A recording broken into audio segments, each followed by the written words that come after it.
Hello one, मैं हूं आपका एसडी भैया और आज की इवनिंग क्रिप्टो अपडेट शुरू करते हैं। बोले तो मॉर्निंग से लेकर इवनिंग तक जितनी भी डे की फ्रेश अपडेट्स होती है वो इस चैनल पर मैं अपलोड करता हूं। और चैनल पर पहली बार आए हो तो बिना सोचे समझे चैनल को सब्सक्राइब कर लेना। सीधा वीडियो को शुरू करते हैं।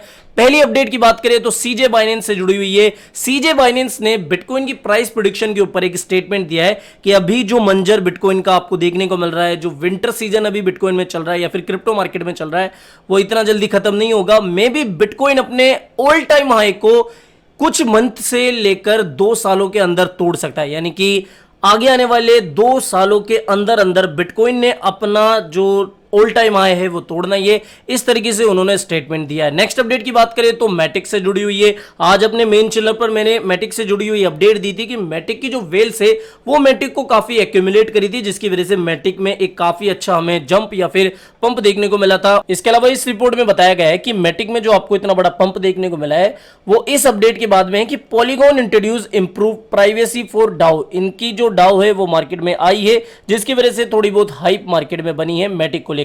नेक्स्ट अपडेट की बात करें तो ये है कुकॉइन से जुड़ी हुई और हमारे इंडियन मार्केट से जुड़ी हुई बात है। इंपॉर्टेंट है, ध्यान से सुनना। अब देखो, टीडीएस का जो फरमान सरकार ने निकाला है वो 1 अप्रैल से एप्लीकेबल हो जाएगा।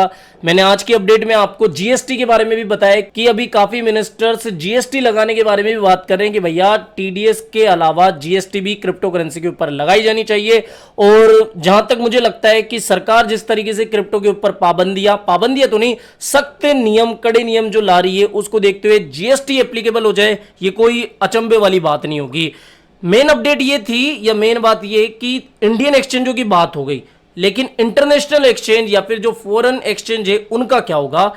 अभी तक सरकार का कोई फरमान इसके ऊपर तो नहीं आया है, लेकिन जो कुकॉइन के सीईओ है, कुकॉइन के जो कर्ता धर्ता है, उन्होंने इंडियन मार्केट के बारे में कुछ स्टेटमेंट दिया है। वो इस वीडियो में मैं आपको बताऊंगा। ये एक रिपोर्ट आई है जिसमें बताया गया है कि जो कुकॉइन के सीईओ हैं उन्होंने इंडियन क्रिप्टो मार्केट के बारे में अपना स्टेटमेंट दिया है। फाइनेंस एक्सप्रेस की ये रिपोर्ट है। इसमें बताया गया है कि बेसिकली उन्होंने, जब उनसे क्वेश्चन पूछा गया इंडियन मार्केट के बारे में, तो उन्होंने ये कहा कि भैया देखो, हमने काफी अच्छा खासा इन्वेस्ट करा हुआ है, हमारे काफी अभी डोनेशन वगैरह भी इंडिया में हुए हैं। इसके अलावा हम चिंगारी और इंडियन एक्सचेंज बिटबीएनएस के साथ भी जुड़े हुए हैं, ये सब उन्होंने बताया। इसके अलावा उन्होंने ये भी कहा कि कोविड के टाइम पर हमने इंडिया में काफी अच्छा काम करा है, यानी कि उन्होंने काफी हेल्प वगैरह करी। जयपुर, दिल्ली, पटना के सिटीजन्स को दाल रोटी वगैरह, यहाँ पर देख सकते हो, दाल, राइस, सॉल्ट, ये सब कुछ डिस्ट्रीब्यूट करे। हमारे मतलब की बात ये है कि भैया if crypto legalisation come into force in India, यानी कि अगर इंडिया में क्रिप्टो रेगुलेशन आ जाती है तो कुकॉइन जो है सरकार का समर्थन करेगा या फिर सरकार जो नियम लाएगी उनका पालन करेगा।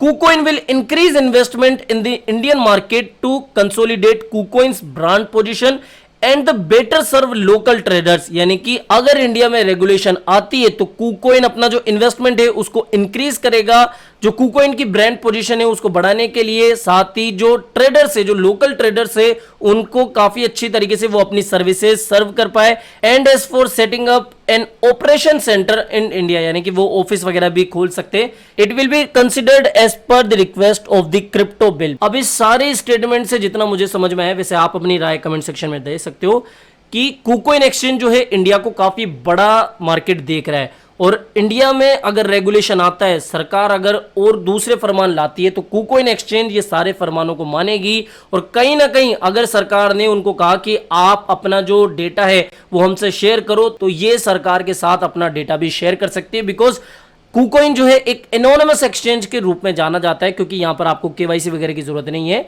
तो मे भी अगर सरकार ने इनको केवाईसी के लिए बाधित करा तो ये केवाईसी भी स्टार्ट कर सकते हैं इंडिया में, यानी कि आप विदाउट केवाईसी के फिर यहां पर ट्रेड नहीं कर पाओगे। और जितने भी बड़े एक्सचेंज है वो डेफिनेटली सरकार की इन सभी रूल्स को फॉलो करेंगे, बिकॉज उनको इंडिया में भैया अपना काम धंधा चलाना है। वरना अभी जितनी भी वॉल्यूम इन एक्सचेंजों के ऊपर आ रही है इंडियन मार्केट से, वो उनसे अपना हाथ धो बैठेंगे। इसलिए जहां तक मुझे समझ में आ रहा है, जितने भी बड़े एक्सचेंजेस है वो इन सभी नियमों को फॉलो करने वाले हैं। लेकिन 1 अप्रैल से वैसे भी वॉल्यूम आधी से भी कम रह गई है इंडियन क्रिप्टो एक्सचेंजों के ऊपर, और 1 जुलाई से जो टीडीएस एप्लीकेबल होगा उसके बाद तो वॉल्यूम का लेवल देखेंगे कहां होगा। तो कहीं ना कहीं इन एक्सचेंजों के ऊपर वैसे भी वॉल्यूम इतनी नहीं आएगी, ठीक है। तो कहीं ये हमारे इंडियन मार्केट को छोड़ के ना चले जाए, जैसा हमें पिछले सालों में और दूसरे देशों में देखने को मिला है। ओके, तो बस इतनी ही अपडेट थी मार्केट की, अभी तक और कोई खास अपडेट नहीं आई है। अगर कोई अपडेट आई तो टेलीग्राम पर शेयर कर दूंगा, टेलीग्राम को ज्वाइन कर लेना, लिंक आपको वीडियो की डिस्क्रिप्शन बॉक्स में मिल जाएगा। फिलहाल इस वीडियो में इतना ही, मिलते हैं जल्दी नई अपडेट के साथ।